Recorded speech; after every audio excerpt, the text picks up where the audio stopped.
Good morning प्यारे बच्चों। चलिए हम हमारे chapter civilising the native educating the nation को आगे कंटिन्यू करते हैं। कंटिन्यू करने से पहले हमने जो कल पढ़ा उसके बारे में थोड़ा सा हम रिवाइज़ करेंगे कि हमने ये पढ़ा कि जो ब्रिटिशर्स हैं उन्होंने कहा कि जो इंडियन एजुकेशन है इसमें बहुत सारे एरर हैं और जो इंडियंस हैं इनको वेस्टर्न एजुकेशन देनी चाहिए। जो इंडियन एजुकेशन थी इसमें पहले कोई डिसिप्लिन नहीं था, कोई फ़ीस नहीं ली जाती थी, ओपन प्लेस होते थे, गुरु होते थे, कहीं पर भी पढ़ा देते थे, कभी पेड़ के नीचे, कभी मंदिर में, कभी मस्जिद में।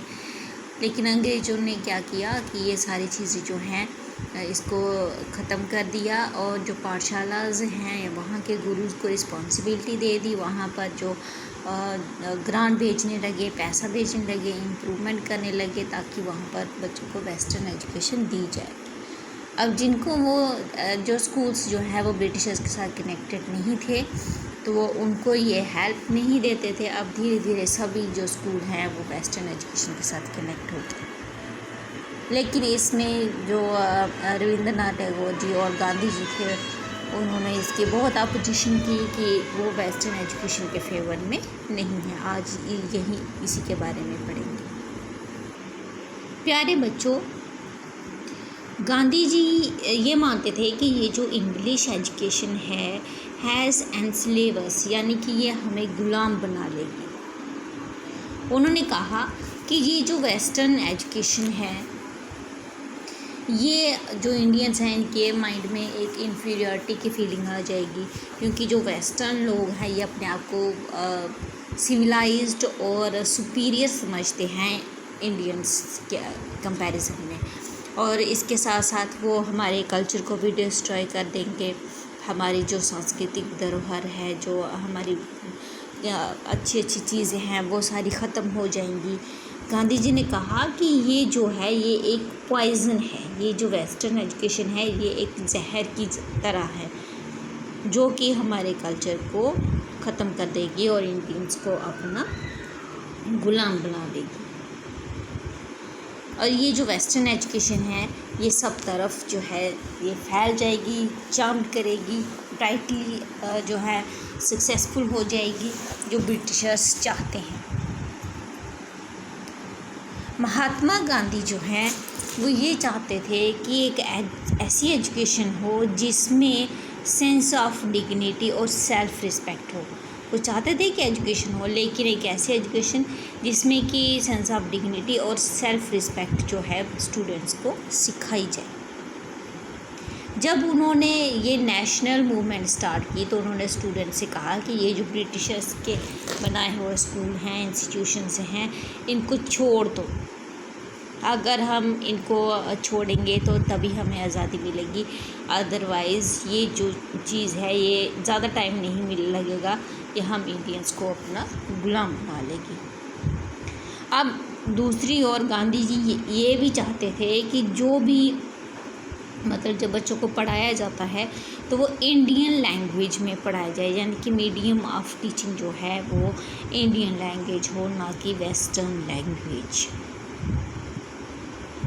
ठीक है, तो ये जो फॉरेन की लैंग्वेज थी ये इसके फेवर में नहीं थे। वो नहीं चाहते थे कि फॉरेन की लैंग्वेज यहाँ पर बोली जाए।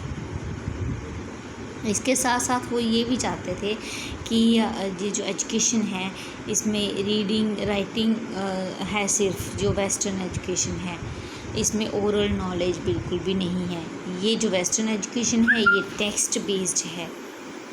जो हमें ऐसी एजुकेशन चाहिए जो हमें ज़िंदगी जीने का ज्ञान दे, प्रैक्टिकल नॉलेज चाहिए।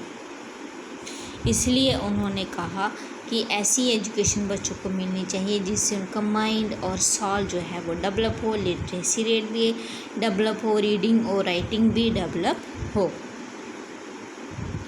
उन्होंने ये भी कहा कि बच्चों को ऐसी एजुकेशन देनी चाहिए जिसमें कि वो अपने हाथों से काम करना सीखें, यानी कि स्किलफुल हो। उनको कोई ऐसे कौशलता वाली चीज़ें सिखाएं, कुछ काम सिखाएं कि जब वो स्कूल से बाहर जाएं तो इंडिपेंडेंट हो।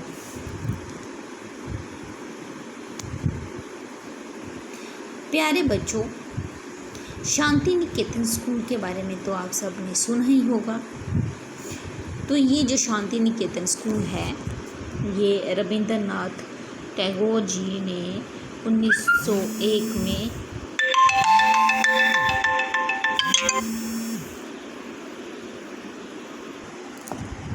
प्यारे बच्चों, ये जो रविंद्रनाथ टैगोर जी हैं, इन्होंने अपना बचपन का एक्सपीरियंस शेयर किया है कि इनको स्कूल जाना बिल्कुल भी पसंद नहीं था। ये बहुत नफ़रत करते थे। इनको ये लगता था कि वहाँ पर ऐसे उनको दबाया जाता है, ज़बरदस्ती उनके ऊपर की जाती है। उनको ये लगता था कि स्कूल में जाने का मतलब होता है मानो हमें कोई सज़ा मिल रही है, हम कहीं जेल में जा रहे हैं। इसीलिए उनको ये महसूस हुआ कि हमें जो बच्चे हैं उनको ऐसी एजुकेशन देनी चाहिए जिसमें ये सारी चीज़ें ना हो, कि ज़बरदस्ती उनके ऊपर कोई चीज़ ना थोपी जाए। तो इन सारी चीज़ों को ध्यान में रखते हुए उन्होंने कलकत्ता में अपना एक स्कूल जो है वो सेटअप किया, जिसमें कि वो चाहते थे कि एक ऐसा स्कूल हो जहाँ पर बच्चे खुशी जाएं, खुश रहें, फ्री रहें, क्रिएटिव रहें, यानी कि अपनी मर्ज़ी से चीज़ें बनाएं, सीखें और अपने जो सोच है, अपने जो डिज़ायर्स हैं उनको डेवलप करें। टैगोर जी ये भी सोचते थे कि बच्चे को ऐसी एजुकेशन मिलनी चाहिए which should be learning based, self learning, यानी कि वो खुद सीखने के लिए डिज़ायरस हो, उसके ऊपर किसी तरीके की रिस्ट्रिक्शन नहीं हो और सेल्फ डिसिप्लिन डेवलप हो उसके अंदर। ये जो अंग्रेज़ों की एजुकेशन है, इसमें हर एक चीज़ ज़बरदस्ती थोपी जा रही है, तो ऐसी चीज़ नहीं होनी चाहिए। टीचर्स ऐसे पढ़ाएं जिसमें कि बच्चों की इमेजिनेशन डेवलप हो, वो बच्चों को अंडरस्टैंड कर सके, बच्चों के अंदर क्यूरियोसिटी को डेवलप कर सके, उनके अंदर क्रिएटिव सेंस डेवलप करें, सेंस ऑफ वंडर जो है वो डेवलप करें। इसके साथ साथ वो ये भी चाहते थे कि बच्चों को नेचुरल एनवायरनमेंट में पढ़ाया जाए, इसलिए उन्होंने सिटी से करीब 100 किलोमीटर दूर जो है ये अपना स्कूल बनाया, जिसका नाम था शांति निकेतन, जहाँ पर वो नेचर के साथ कनेक्टेड थे। वो चाहते थे कि बच्चा जो है नेचुरल हो, नेचर से कनेक्टेड हो, ज़बरदस्ती उसके ऊपर कोई चीज़ ना थोपी जाए। इस तरीके से बहुत सारे ऐसी बातें थी जिसमें टैगोर जी और महात्मा गांधी जी के जो थॉट्स हैं वो सिमिलर थे, लेकिन गांधी जी जो थे वो वेस्टर्न एजुकेशन के ज़बरदस्त अपोज थे, वो उनके फेवर में नहीं थे। उन्होंने कहा कि ये एक ऐसी मशीन है, ये टेक्नोलॉजी है जिसमें कि हमारे जो कल्चर है, हम इंडियंस जो है वो बिल्कुल डिस्ट्रॉय हो जाएंगे। इसलिए उन्होंने कहा बच्चों को ऐसी एजुकेशन मिलनी चाहिए जिसमें कि साइंस हो, टेक्नोलॉजी हो, उसके साथ साथ आर्ट, म्यूज़िक हो, डांस भी हो। इनके अलावा कुछ और लोग भी थे, कुछ और थिंकर्स भी थे। उन्होंने कहा कि नेशनल एजुकेशनल सिस्टम सेटअप होना चाहिए। ये जो ब्रिटिशर्स हैं इनको कुछ इसमें चेंजेस करनी चाहिए।